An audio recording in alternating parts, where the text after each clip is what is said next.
book time, or actually zine time.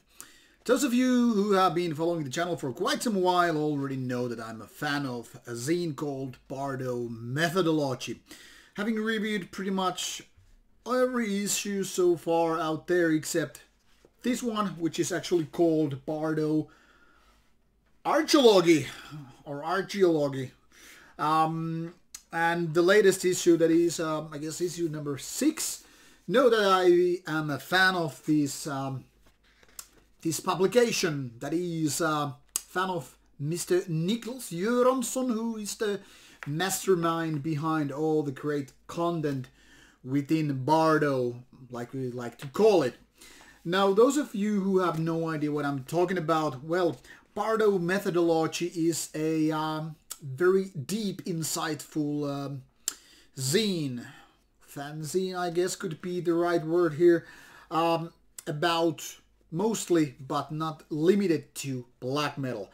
And when I say black metal and this kind of a fanzine mentality, I mean very, very in-depth interviews, which then again go very peculiar patterns and paths every now and then.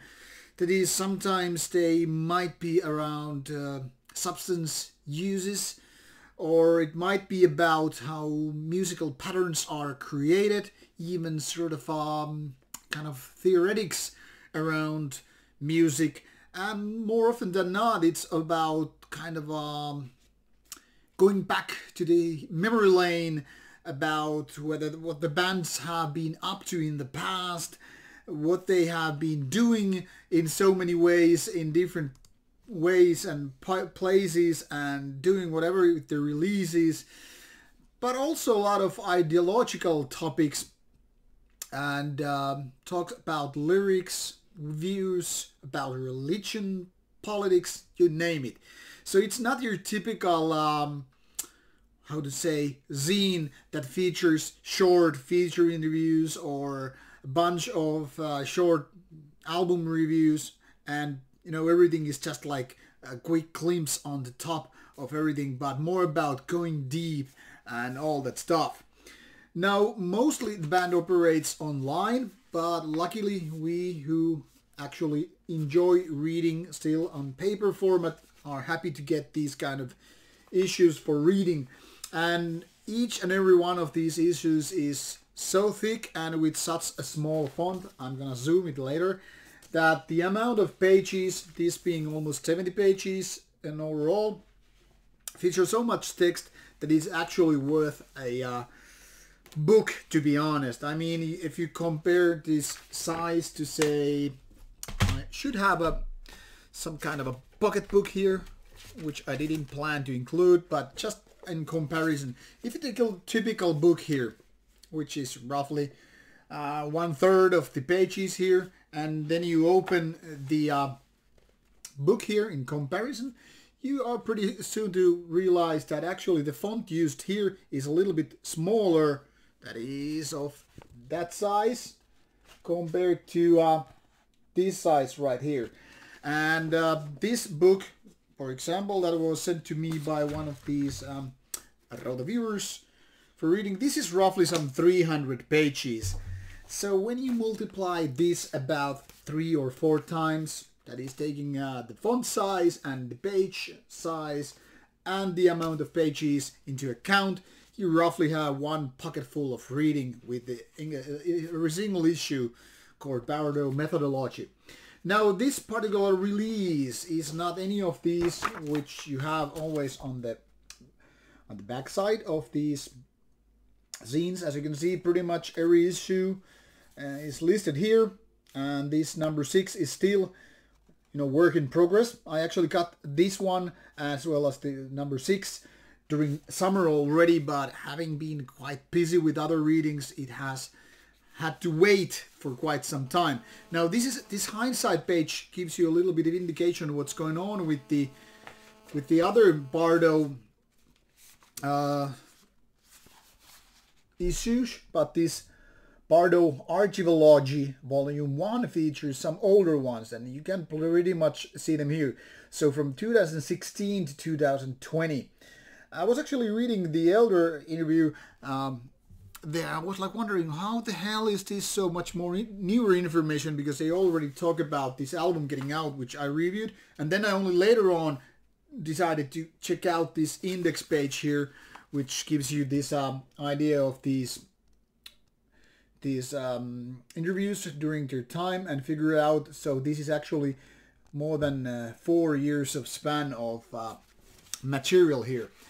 Now, what makes this more interesting than individual interviews is that when you compare these different bands, say especially bands like Abigor or Numinos, to bands such as Clandestine Blaze and Ride for Revenge, or even Deathspell Omega, they're all coming from different corners of black metal. Some are definitely more religious and spiritual in nature, while some are very much, their feet on their ground. Some get really philosophical, while some just advocate like violence and, all kind of crazy stuff. And that makes this very, very compelling because, for example, I have very hard time in relating all of these members. I mean, it's not like that's the purpose here, but in just given this is only a single issue of a black metal zine, because basically all these bands are more or less black metal bands, and you pretty much figure out that so many of these bands, while they technically play the same genre, and they are kind of related to what could be called devil's music or satanic music, they certainly come from different corner. And while obviously other zines do that as well, I mean, if you have ever read a bunch of black metal zines in your life, you pretty much know that different bands come from different corners, and as such they obviously have different viewpoints. Some are just like, yeah, we just burn churches and we love Satan. And some come from more spiritual and yet at the more same time kind of a more, how to say, not so boneheaded approach. Now obviously some of these bands are very, very relatable from my point of view. Me being more of a kind of an atheistic person, I don't really relate a lot to spiritual and even less to religious people who have their heads, worshipping whatever creature out there, whatever entity, be it Satan, be it the devil, be it some other horned god, be it Christian god or whatever.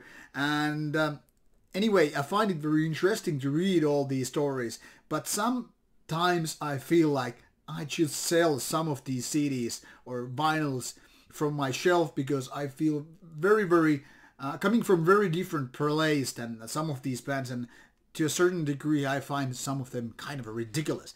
Then again, I also like personally to interview bands which don't necessarily share my point of view. Actually, it creates more interesting discussion. And why I mention that is that indeed it seems like Mr. Göransson doing these interviews, he seems to challenge some of these bands more than others.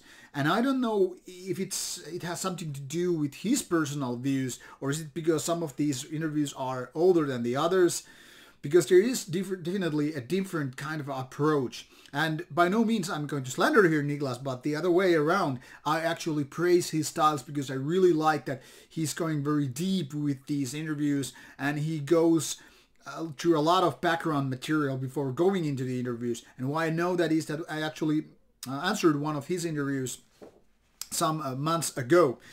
Now, what makes it even more interesting is that no two interviews are the same. That is, even if these bands could be approached with a kind of a similar set of questions, it's clear that Mr. Göransson is doing very different approach when it comes to these different interviews. So once you're done with one interview and you move on to the next, you will find very, very different kind of answers, and also questions and general points of view which are there ever present. And some of these interviews are not very musically related, that is, not very much focusing on the music or the band activity. For example, in this particular interview, zine, you will find Elder interview, which is more about traveling in the woods and escaping the cops and all that stuff. So it's very, very different from your typical interview with some of the bands, focusing mostly on the music and lyrics and so far. Also, Deathspell Omega interview on this particular zine kind of left my mouth open, particularly because it was a very intelligent one, which is something that I really love, but also because some of those replies didn't resonate with me. That is, it seems like I haven't read all those books, and I felt kind of dumb reading some of these interviews because, answers rather than interviews, because I felt like I have no connection to whatsoever they're talking about. So it seemed like sometimes these answers were too complicated. Maybe I am dumb. That's one thing to consider. But the thing here is, many of these interviews give you more easily to digest answers. Something you either relate or not with, but then again, at least you understand what's going on. With Dead Spell Omega, I felt like sometimes these answers are very different what the actual topics in question are.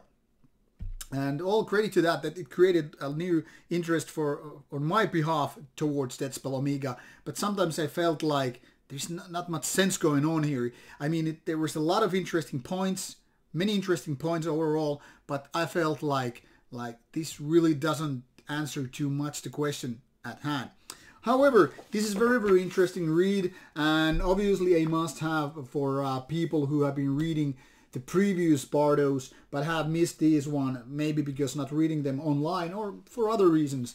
I really can't pick a favorite one of all these different zines, because I mean different issues, because Bardo is total good quality all the time. My only problem is kind of like that these introductions, say you open here a piece of interview, the very short introduction goes straight to the point. So sometimes you don't even know who is answering those questions, and you have no clue what's going on unless you know the band before that. So you just kind of have to keep reading and figure out what's going on. So I guess in so many ways my only point of critique here is that Bardo kind of cuts corners in that sense. It goes too quickly into the interview without giving proper introduction.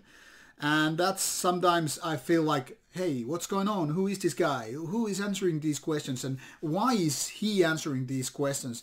So it kind of makes me feel like I'm jumping into a conversation in the middle of it rather than coming in from the beginning. But that's not much of a problem, to be honest, because I enjoy the readings here and all that stuff.